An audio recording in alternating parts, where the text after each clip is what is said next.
As an animal rights activist, every now and then I like to scroll on over to PETA's social media pages and hate watch. Like, here they are recently protesting Louis Vuitton bags.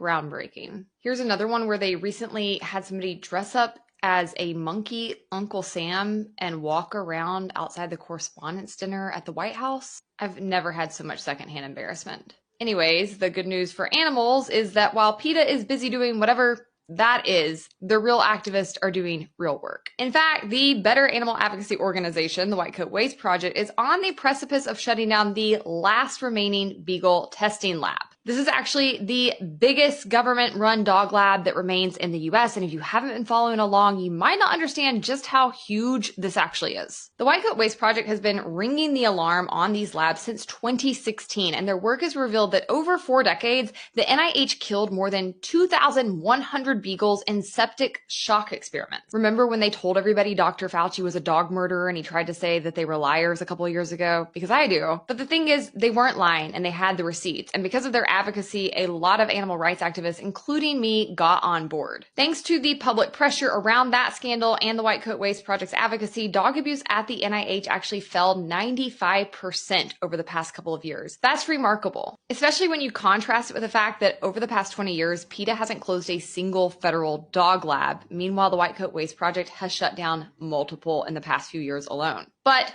one lab remains. Fortunately, though, the NIH has new leadership. In 2025, Trump nominated Dr. J to take over the NIH. Dr. J, of course, rose to prominence for his criticism of the NIH during the COVID era, and his appointment has given many people hope that the disastrous and deadly legacy of Dr. Anthony Fauci will ultimately be undone. But for Fauci's fingerprints to truly be wiped from the federal government, the taxpayer-funded beagle torture labs must be annihilated. I don't care where you fall on the political spectrum, I think we can all agree that we don't want our tax dollars being used to torture puppies. Dr. J is now perfectly positioned to sunset this dark chapter in American history, and you need to let him know that you're behind him.